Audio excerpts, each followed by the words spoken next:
Biker Adventure YouTube channel. Magandang gabi mga kababayan. Dito na naman tayo sa ating munting channel mga kababayan. Magbigay reaction lang tayo mga kababayan sa mga kaganapan dito sa ating gobyerno, sa ating administrasyon ni PBBM mga kababayan. Itong pinakamainit nga issue ngayon mga kababayan, yung pagbitiw kahapon ni Vice President Sara Duterte sa gabinete ni PBBM mga kababayan. Parang mga kababayan, maraming kanya-kanyang reaksyon ang mga Pilipino mga kababayan. Mayroong nagugulat, mayroong kunwari natutuwa, at higit sa lahat mga kababayan, mayroong kinakabahan dito. Mayroong kinakabahan mga kababayan at mayroong medyo umiikot ang tumbong sa pangyayaring ito mga kababayan. Ang dito mga kababayan, katanungan ng iba, bakit daw bigla ang nag-resign si VP Sara mga kababayan? Tapos yung iba naman mga kababayan, kunwari nagpapasalamat sila. Pero ang totoo lang yan mga kababayan, hindi lang sila nagpahalata, nga sila'y nababahala na rin mga kababayan itong biglaang pag-resign ni VP Sara.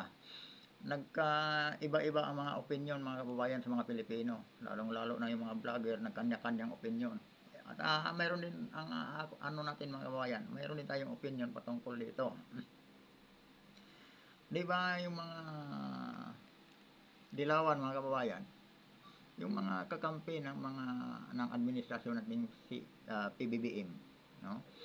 Lalong-lalo na yung mga vlogger niya. Di natin makalimutan mga kababayan nga mayroon pang vloggers lang nagsabi dati nga kung may delikadisa daw si VP Sara, dapat magbitaw na siya sa kanyang posisyon bilang kalihim ng DepEd Secretary. At mayroon ding nanawagan nga magbitiw na siya mga kababayan. Pero napakaganda ng record ni VP Sara mga kababayan sa kanyang posisyon sa DepEd, di ba? Sa mga kababayan, sa trust rating mga kababayan, si VP Sara ang nangunguna talaga. Dahil magandang serbisyo niya ang ginawa niya sa DepEd. Katunayan nga mga kababayan, ang reaksyon ng mga teacher nung pag-resign ni VP Sara, yung iba maraming umiiyak mga kababayan, maraming nanghihinayang. Ngunit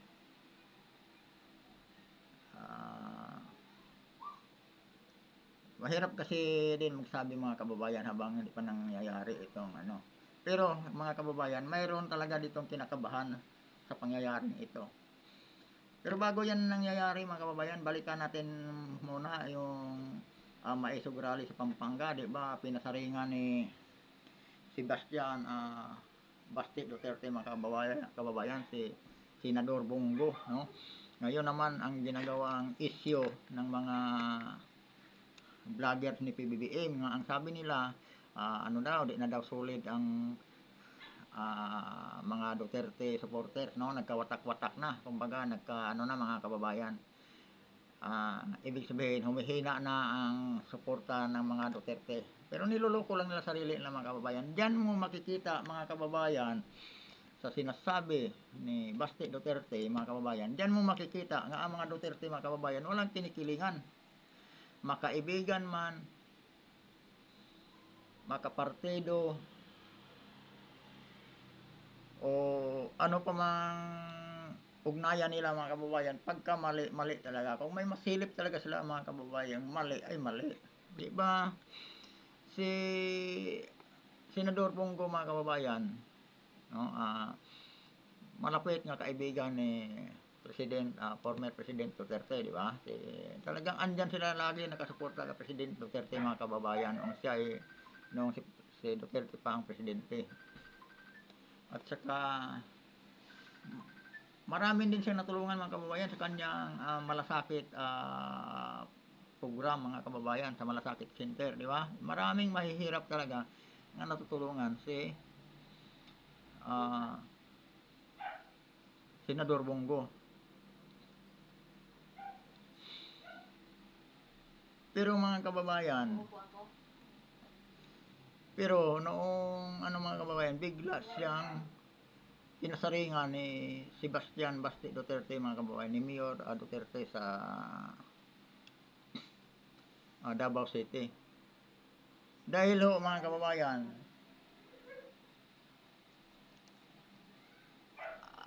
si Mayor Basti Duterte sa Davao mga kababayan, maraming nangyayari sa Davao City mga kababayan, di ba? Yung pag-relieve sa mga kapulisan sa Davao City, bigla ang pag-relieve nga wala man lang apiho nga paliwanag ang DILG kung mayroon silang o ano ang basihan, ano ang dahilan bakit nirelieve yung mga police opisyal. Tapos bigla silang binagsakan mga kababayan ng dalawang batalyon na SAP. Tapos yung overkill mga kababayan nga pagpasok sa compound ng mga kababayan Jesus Christ, Kingdom of Jesus Christ mga kababayan. Di ba? Itong pang-aabuso ng mga PNP mga kababayan, napaka highly nito mga kababayan. Highly violation ang ginagawa nila mga kababayan, ay destructive of property, no? Destruction of property,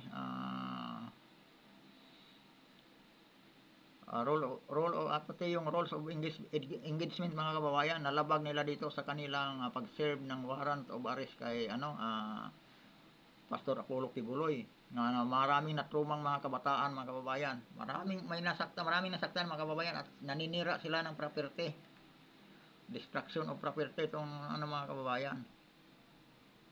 Tapos may excessive force talaga ang nangyayari, nga pilit itinatanggi ng mga mga kababayan ng PNP.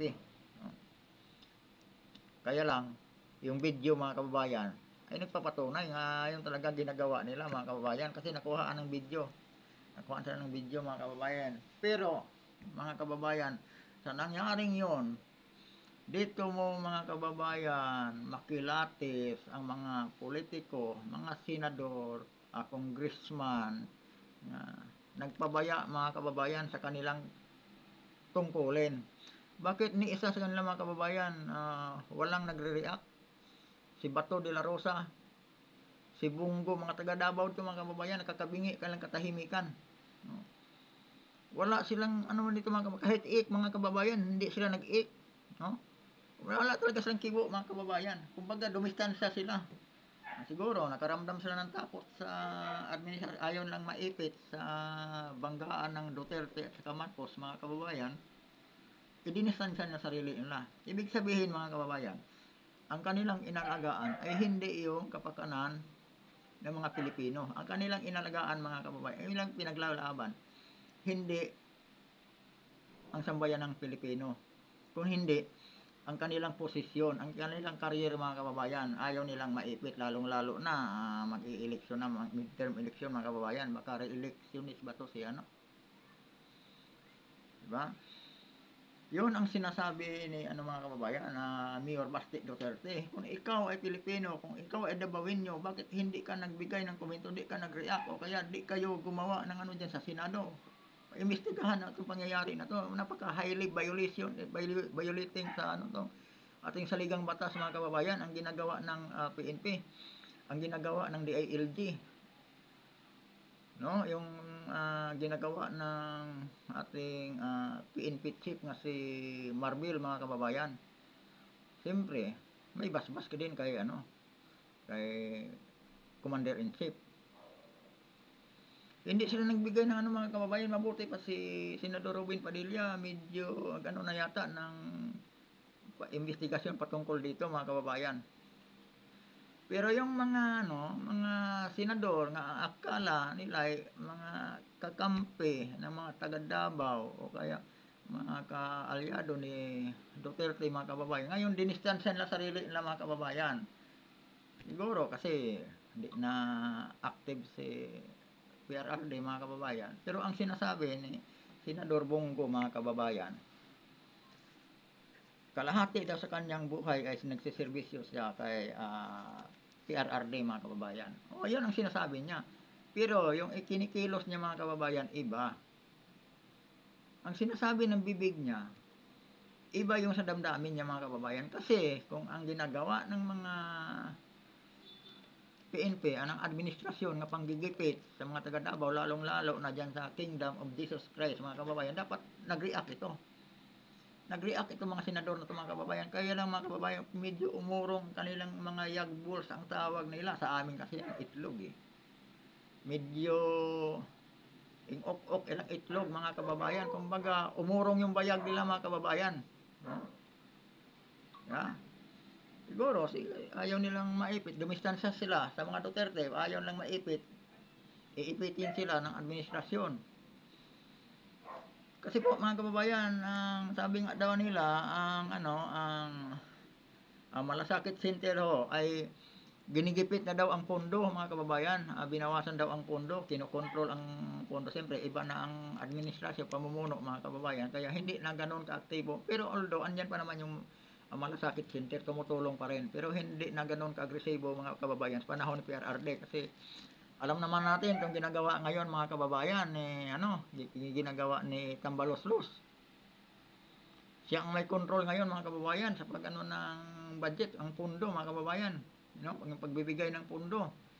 Yung hinihingi nga ng sa ni BP Sara mga kababayan. Di ba?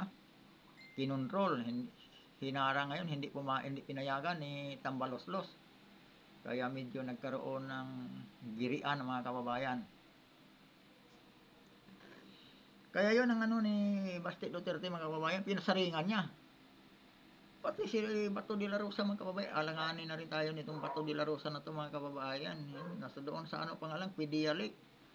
Nung una, akala ko kaya lang inulan siya ng batikos mga kababayan, kaya nanindigan siya ng pangalawa, pero hindi pa rin sapat mga kababayan. Tapos ngayon, ito na naman sa nangyari sa Davao City ni Ik mga kababayan, walang Ik yung mga yun, no? Wala silang salita, kahit Ik nga lang mga kababayan, hindi lumalabas sa bibig nila eh, di ba? Yung nagulat ba, magsabi lang, yung maninita lang, kahit hindi sila manita mga kababayan, sasabihin lang Ik, no? Wala kang marinig ng boses nilang ganun eh. Kahit pag-ik lang mga kababayan, pag-ik lang, ibig sabihin nagulat, parang ganun. Wala sila, normal lang. Kaya nagkakabingin katahimikan, kaya nagsalita si Basti Duterte. Diyan mo makikita mga kababayan, yun talaga ang mga Duterte. Yun talaga ang ugali ng mga Duterte. Pagka mali, kahit kaibigan, kahit kumpare ka, pagka mali, pagka alam nilang parang mali. No? Kaya ka nga andyan sa Senado para sa mga Pilipino. Pero anong maaasahan sa mga Pilipino sa inyo, yung mga inaabuso na, hindi man lang kayo kumitibo, wala man lang kayong reaksyon kung anong, kumbaga hinahayaan nyo lang yung mga nang-aabuso, nang-aapi, mga kababayan. Diba? Gawin nyo trabaho nyo bilang mga senador. Iimbestigahan nyo, sitahin nyo, questionin nyo yung mga nila. Kung yan ba ay naaayon sa ating saligang batas, yung yan ba ay naaayon sa ating konstitusyon, yung mga ginagawa nila. Kaya dito tayo mga kababayan sa isang naman, ito namang biglaang pagbitaw kahapon mga kababayan ng resignation, biglaang pag-resign ni BP Sara mga kababayan. Ito na ba ay hudyat ng ating pagbabago mga kababayan, o ito ba ay pagwawagi ng mga dilawan mga kababayan? Kasi matagal silang nanawagan kasi mag-resign na raw si Sara Duterte kasi di ba? Marami silang issue. Yung patungkol sa West Philippine Sea, wala daw si Sara Duterte, walang comment, hindi daw nagre-react, walang reaksyon, mga ganun. Mag-resign na lang daw kasi marami silang issue patungkol kay Sara. Ngayon mga kababayan, natupad na ang kanilang kahilingan. No? Biglang nag-resign si VP Sara. Yung ibang mga vlogger, yung ibang mga dilawan, mga kababayan, kahit medyo marami ang natataranta, yung iba, kunwari mga kababayan, relax lang, kunwari, masaya sila. Kasi sabi pa nga ni Franz Castro, mga kababayan, nga, bakit ngayon pa daw si Sara nag-resign? Dapat noon pa ginawa niya na, di ba? Ewan ko lang kung ito ba tagumpay ni Franz Castro, ito ba ay magsisimula na ang kanilang kalbaryo, mga kababayan. Alam naman natin yung mga grupo na yan ni Franz Castro at saka yung Arlene Brosas at saka yung si Raul, ano mga kababayan, di ba? Raul Manuel. Sabi na si Raulo Manuel daw, no? Di ba? Dapat yan mga kababayan, yan ang inimbestigahan kung saan na dinadala ang pundo na nakukuha na sa gobyerno eh. Dapat yun talaga magsumiti ng resibo patungkol sa ginagastos, paano na ginastos yung pondo ng gobyerno eh. Kaya lang mga kababayan, si Tambaloslos kasi ngayon ang medyo powerful, kaya nagagawa nila ang gusto nila. Ayun mga kababayan, itong pagbigay ni pag-resign ni BP Sara sa kanyang bilang isang DepEd Secretary at saka pagiging vice chairman mga kababayan ng LTF-LCAP,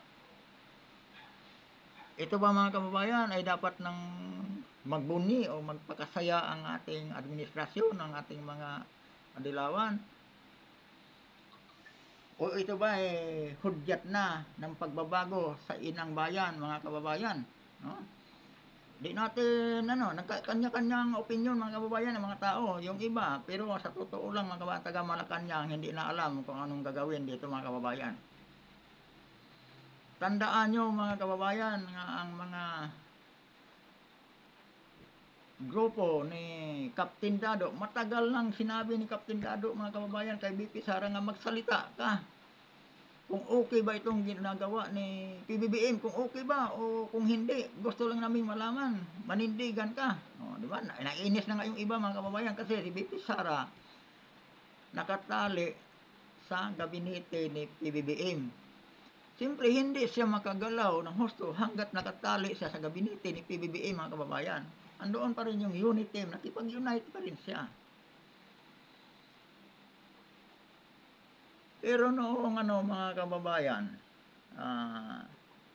June 12, nung araw ng kalayaan mga kababayan, di ba? Tinanong si BP Sara patungkol sa unit team. Ang sabi niya, ang unit team daw ay nung eleksyon lamang.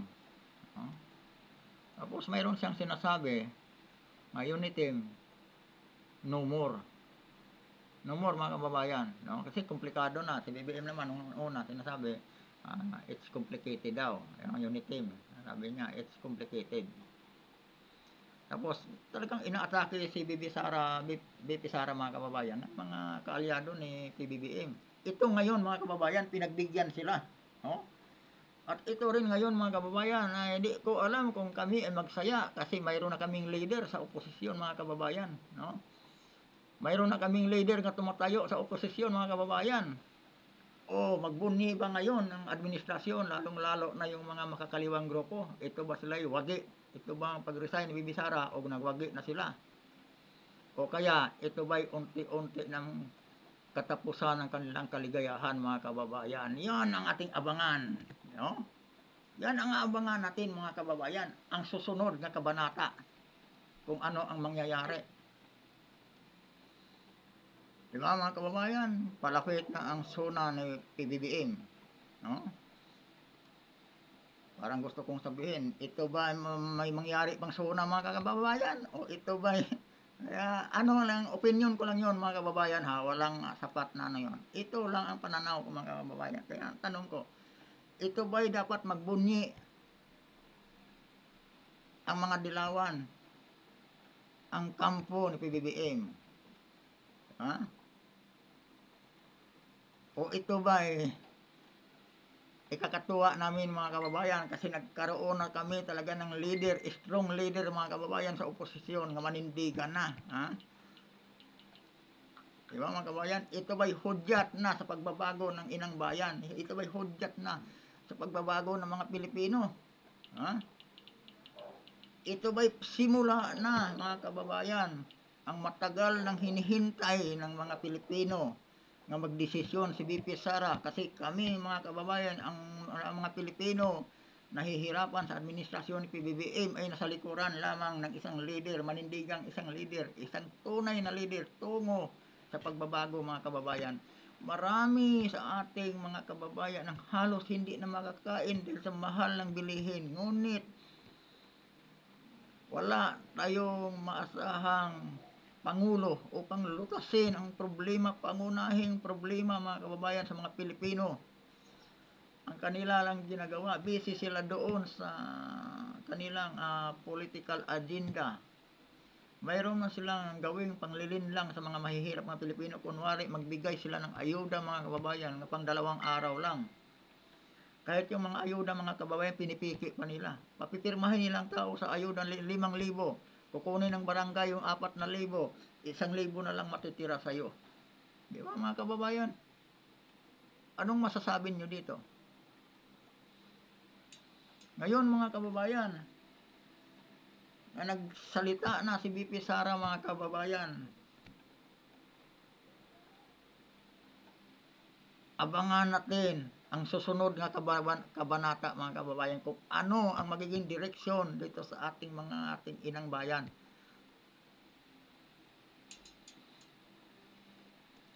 Kasi ang sinasabi ng mga kababayan, hintayin daw natin ang June 30. Hanggang June 30 lang kinukutan lang sa ating Presidente PBBM mga kababayan. Ito ngayon ng mga nakapaligid sa kanya, kung sila ba'y nagtatagumpay sa pagbitiw ni BP Sara, o sila'y dapat kabahan sa susunod nga mangyayari mga kababayan.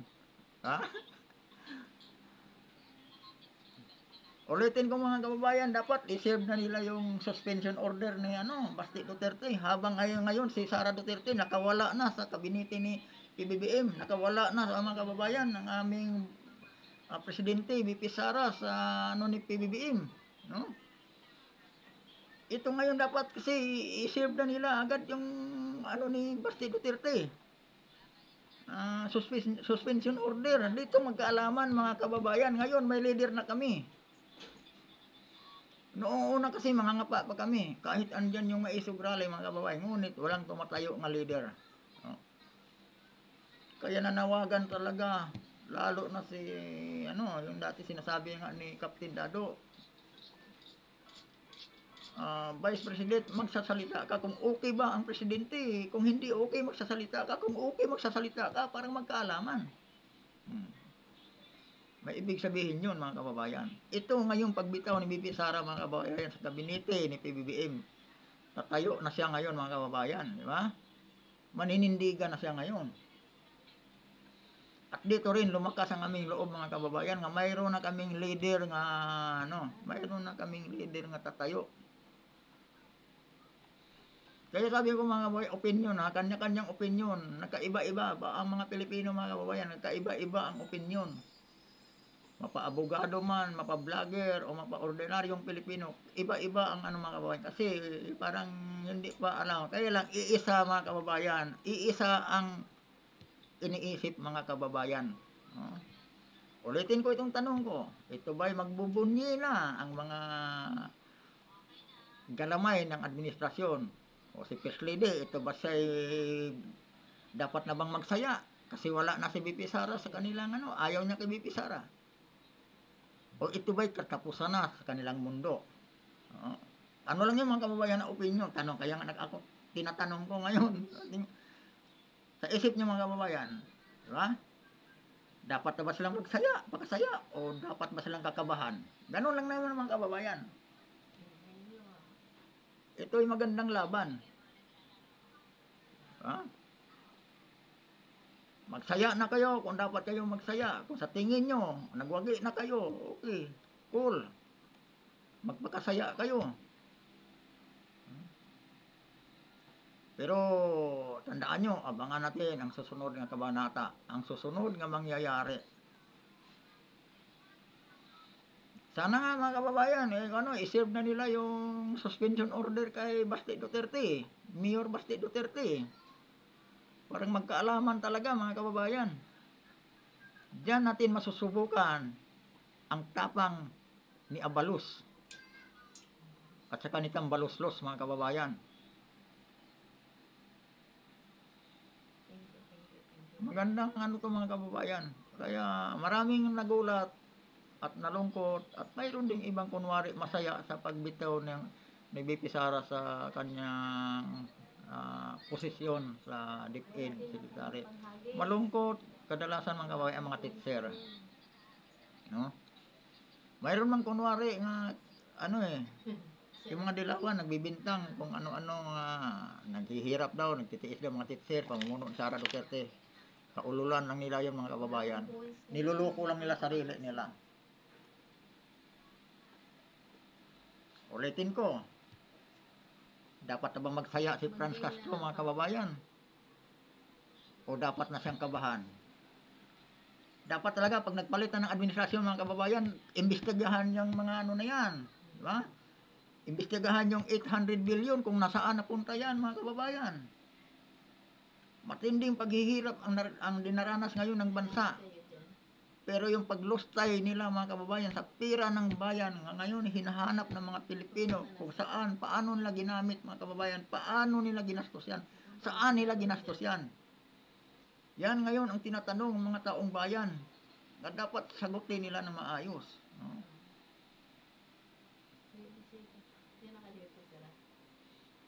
Kaya tiis-tiis na lang mga kababayan. Baka sakali matapos ng ating paghihirap sa administrasyon ngayon.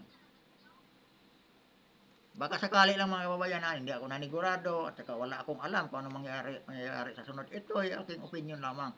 Katulad ng ibang mga dyan, na may mga opinion din. Yung ibang mga profesional dyan, tayo hindi profesional. Yung ibang mga galing na vlogger, yung ibang mga abogado nagsasalita, yung ibang mga dilawan na nagsasalita, kanya-kanya kaming opinion mga kababayan. Lahat tayo mga Pilipino ngayon may opinion kasi yung iba nabibigla. Pero yung iba naman mga kababayan, alam na mangyayari talaga ito. Inusahan to. Pero yung hindi nakakalam, ay medyo nagtataka mga kababayan. Bakit nag-resign si VP Sara? Paano na? Di ba? Paano na yung mga umaasa? Di ba? Napakataas ng sa trust rating mga kababayan. Namuna siya sa lahat ng ahensya. Siya talaga ang nanguna. O kaya siya nag-resign kasi medyo nakaladkad na siya sa pagbaba ng trust rating mga kababayan. Si PBBM talagang wala. 4. Pero si VP Sara good pa rin. Very good pa rin. Pero hindi na yung mga excellent, mga matataas. Pero parang bumaba din mga kababayan. Nahihila siya. Hindi natin alam kung yun siguro ang dahilan kaya umayaw siya. O kaya mayroon talagang isa pang pinakadahilan kung bakit siya mga kababayan bumitaw.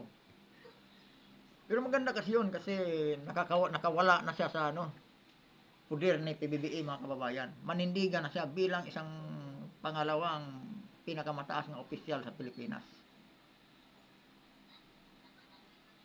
Kailangan siya ng mga Pilipino mga kababayan. Kailangan siya ng mga Pilipinong gutom sa serbisyo ng ating administrasyon. Pilipino mga kababayan nga nauuhaw sa tamang serbisyo ng ating administrasyon. Wala hindi yan mararamdaman ngayon sa mga Pilipino mga kababayan. Sabik ang mga Pilipino sa trabaho ng ating presidente. Ipakita mo lang niya mga kababayan, iisa lang sa kanyang pinangako noong panahon ng kampanya, panahon ng eleksyon. Ni isa man lang doon ang kanyang matupad. Pero wala. Kahit yung hostisya lang mga kababayan, ipakita niya ang Pilipinas mayroong hostisya. No? Wala mga kababayan. Bakit nasabi kong walang hostisya sa ating ngayon sa Pilipinas? Bakit yung ginagawa ba niya sa SMNI mga kababayan, may hostisya ba yun? Yun bang pagkakulong ni Eric Celes mga kababayan sa ni Dr. Badoy, may hostisya ba yun? Diba? Yung nagtatanong lang kung magkaano ba talaga Mr.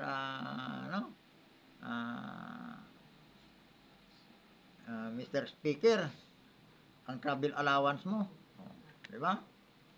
Nagwala ang mga nagsisiga-siga ang mga mga kababayan, ang nagsisiga-siga ang mga congressman, mga korap mga congressman, nagwawala mga kababayan. Dito nanggigigil ang mga Pilipino mga kababayan nga gusto na sanang magkaroon ng isang leader nga tunay nga leader may malasakit sa inang bayan. Nga tayong leader talaga, isang leader, isang tunay nga Duterte nga may malasakit sa mga Pilipino. Dito ngayon mga kababayan, ang ano, yan ang magandang laban ngayon mga kababayan.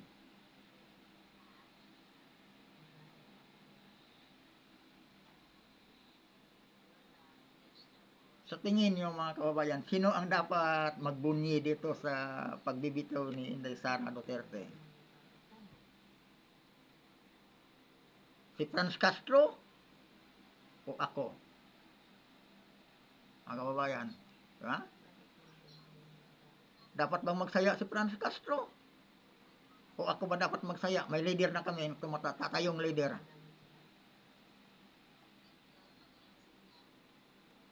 Ito magandang katanungan mga kababayan. Ha? Kung sino ngayon ang dapat magbunyi, administrasyon o ang mga mahihirap ng mga Pilipino na pinagdamutan ng serbisyo sa ating gobyerno sa ngayon mga kababayan.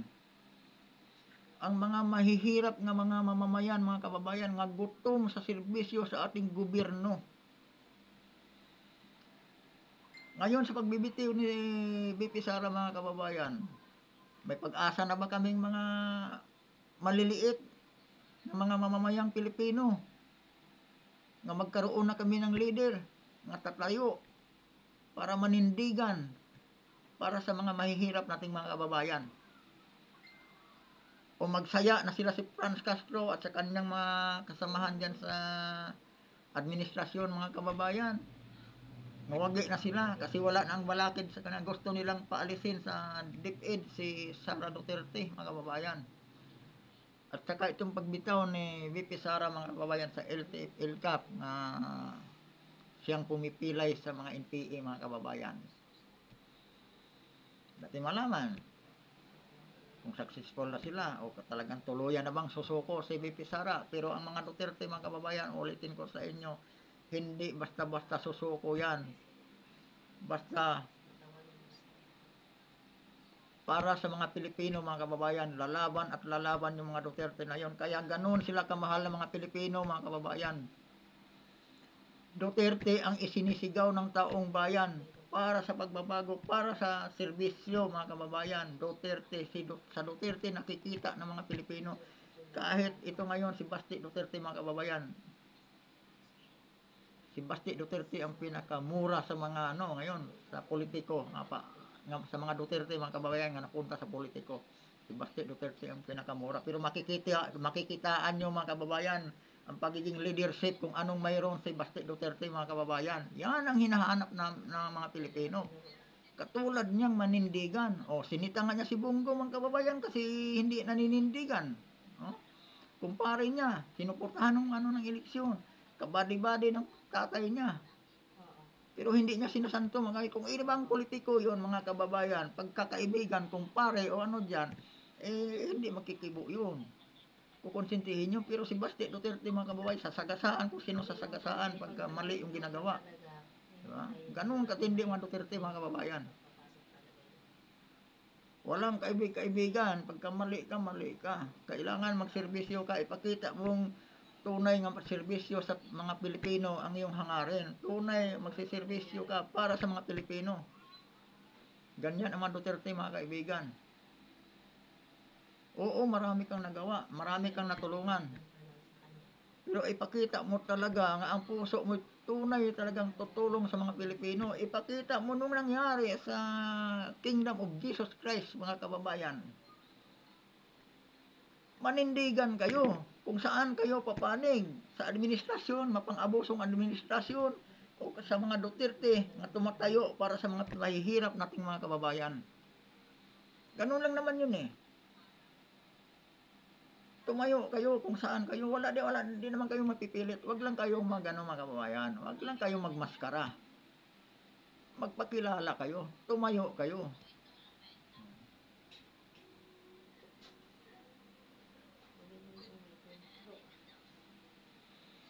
Kaya mga kababayan, tabayanan lang natin ang mga susunod pang magaganap dito sa ating kaganapan mga kababayan, dito sa ating ngayon, gobyerno. Isa pa tong medyo nakaladkad tayo mga kababayan sa digmaan, no?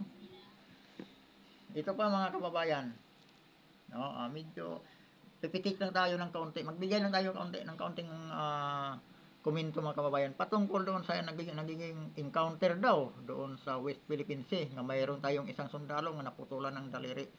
Katangahan mga kababayan ng mga high-ranking officer ng EEP, Philippine Navy, tinatawanan nga sila ni Captain Dado mga kababayan. Mayroon bang mga sundalo nga bumabiyahe mga kababayan para mag-resupply, o kaya paano yung mga kababayan para maisip yung operasyon din yun, nga ang mga baril na kaimpake nakakalas-kalas mga kababayan, no? Ano yun? Gano'n na ba ngayong kalawsing ating mga military mga kababayan? O ang lawsi lang talaga ay ang mga namuno?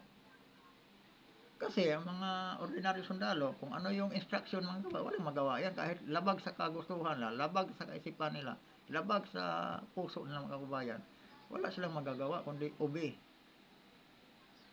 Diba? Obey lang talaga sila mga kababayan, kahit yun ang ikakamamatay nila. Oras ng emergency mga kababayan, anong gagawin mo sa baril yun? Nakalagay pa sa mga bag yun, nakakalas-kalas pa. Aasimbolin nyo pa yun. Diba? Dapat andyan lang yung mga, tama naman si Captain Dado, sinasabi niya. Dapat andoon lang yung mga baril, nakahanda lang yun, wag yung gagamitin. Pero pag oras ka, kailangan talaga parang dipinsahan yung sarili, mag-aasimbol pa kayo ng baril yun. Tanga lang. Diba? Bakit ganun? Ganon ba kalawsi yung mga namumuno sa atin? Tapos, nasaan yung sinasabi ni PBBM na hindi tayo palulupig, hindi tayo talagang manindigan. Paano manindigan? Dito, ilang bisis na yan. Diba? Kung manindigan ka, kung talagang gusto mo ng gira, di lumaban ka na. Ipakita mo, matapang ka, kasi hanggat ganyan lang, manindigan ka, hanggang ganyan lang, salita ka lang. Hindi ka irerespeto ng mga inchik na yan, mga kababayan. Ibubuli ka ng ibubuli. Sana, kung hindi ka nagtapang-tapangan, ay gumawa ka ng paraan at nakiusap at nakipag-usap ka lang sana ng maayos, katulad ni Duterte. Problema. Ang problema, nagmamagaling, para kang nakalalaki sa ginagawa mo, nagtapang-tapangan ka nga, ano ngayon?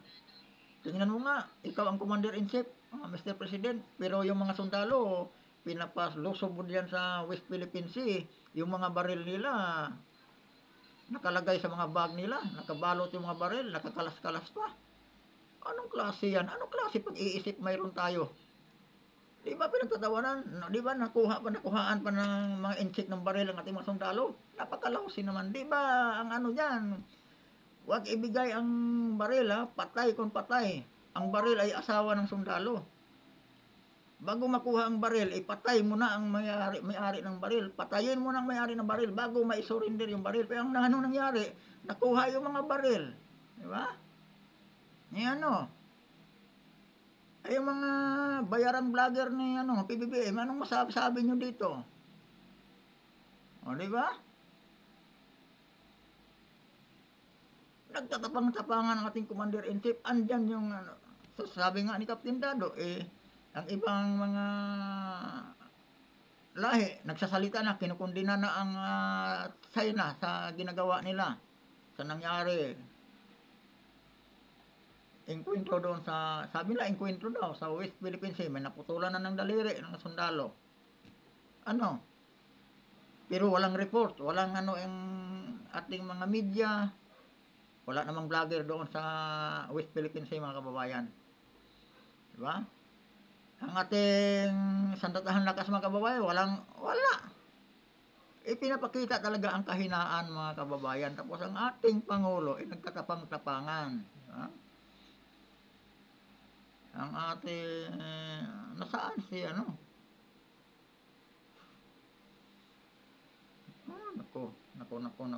Nasaan si General Browner mga kababayan? Nasaan si Gibo Tijoro mga kababayan?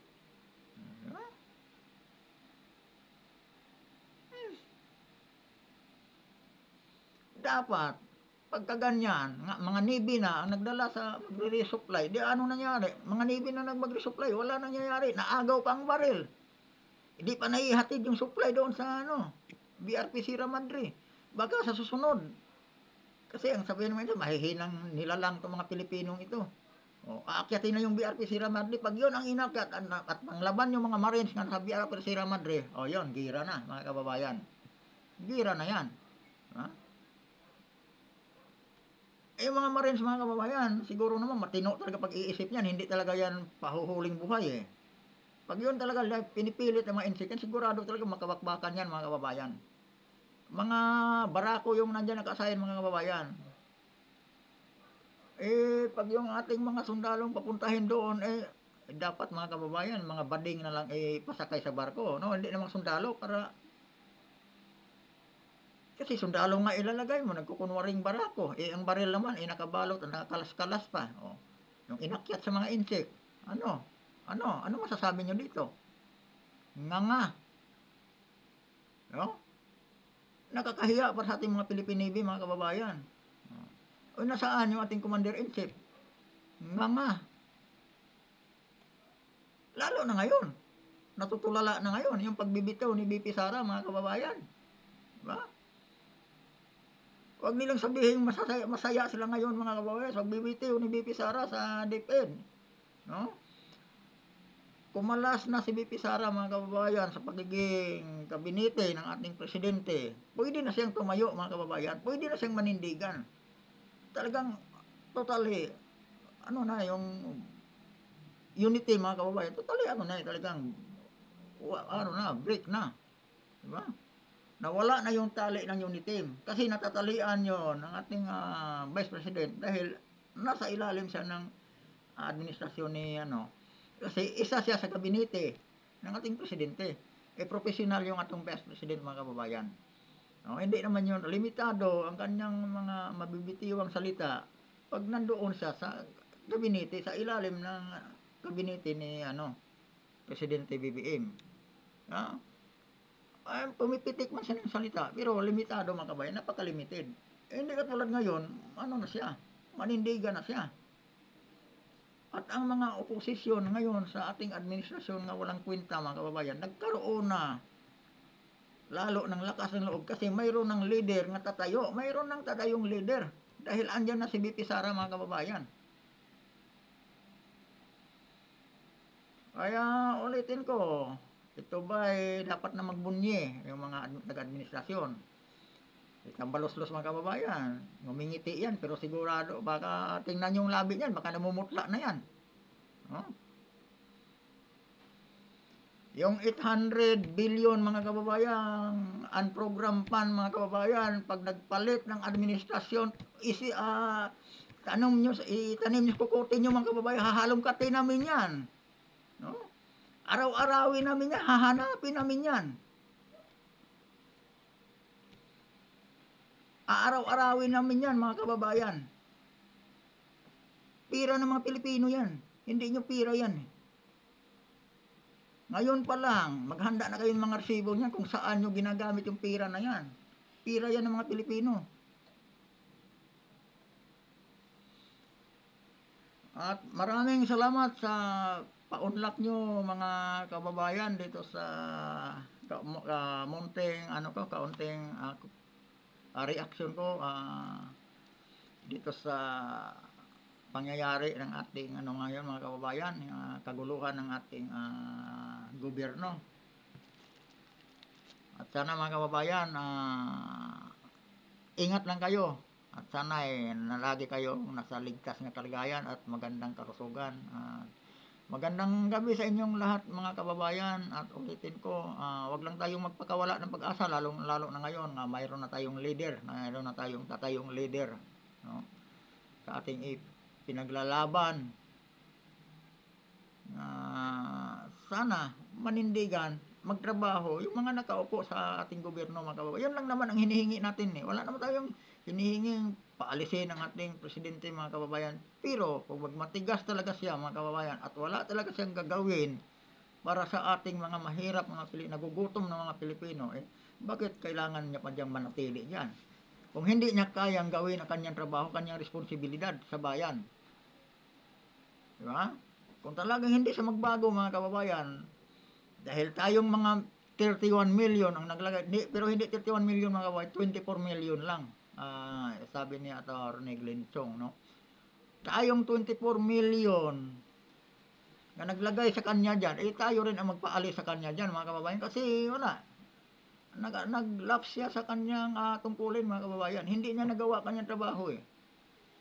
Pag hindi mo kayang gawin ang trabaho mo, kami rin ang magpaalis sa iyo dyan. Kasi kami ang naglagay sa kami ang tiwala sa iyo. Kami ang naglagay sa iyo dyan sa posisyon na yan. Kami rin, tayo rin mga kababayan ang magpaalis sa kanya. Diba?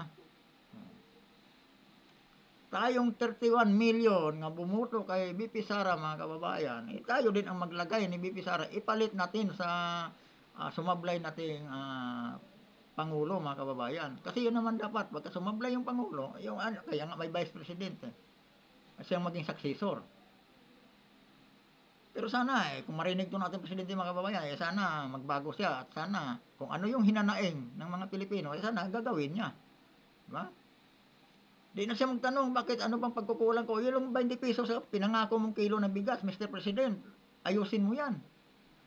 Yung ipinangako mong ibaba yung singil ng kuryente at saka sa tubig kasi panahon ng tatay mo for maintenance purpose lang. Tuparin mo yan. Paano mo matupad yan? Kaibigan mo ang mga oligarko, kaibigan mo yung mga animal, ng mga sumasakal sa mga Pilipino. Hanggat hindi ka dumistansya sa kanila Mr. President, katulad sa ginawa ni Duterte, ay wala kang magagawa. Hawak ka sa liig ng mga yan. Tingnan mo si Duterte mga kababayan, wala siyang kaibigan ng mga oligarko. Lahat 'yon nanginginig sa kanya.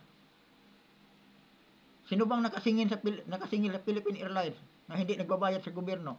Yung Cebu Pacific, ilang dekadang hindi nagbabayad sa gobyerno. Pagdating ng Duterte, bayad lahat yung mga yan. Di ba? Yung Mighty Corporation mga kababayan, na hindi nagbabayad ng tamang tax, tinago-taguan ng yung taga BIR. Pag upo ni Duterte, anong nangyari? Bayad mga kababayan. Diba? Yun ang leader. Yun ang hinahanap nating leader. Yung dating presidente mga kababayan, nga matagal nilulumot na doon sa hindi malibing-libing. Diba? Pag upo ni Duterte, pinalibing niya, wala siyang pakialam kung sinong haharang. O nailibing ng maayos. Pero mga kababayan, yun ang nakalimutan ng mga Marcos mga kababayan. Yun ang nakalimutan nila. Yun ang hindi nila maisip mga kababayan. Dahil sa kaguhaman, sa posisyon, guhaman sila sa posisyon mga kababayan. Tinalikuran nila yan, pati pangako nila sa mga Pilipino.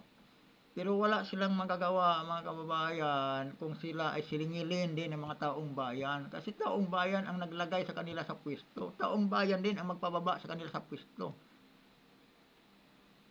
At nandito na lang ako mga kababayan. Maraming salamat uli sa paunlak nyo dito sa aking sa aking vlog at saka baka pwede mga kababayan ang makahingi ako ng isang subscribe sa inyo at kung sakasakali mga kababayan may subscribe nyo ako, isama nyo na rin pagpindot ang notification mga kababayan. Kung nagustuhan nyo man itong mga opinion ko mga kababayan, baka pwede paki-like na rin. At maraming salamat. Magandang gabi sa inyong lahat mga kababayan. Sana sa sunod kong pagbablog, samahan nyo ako.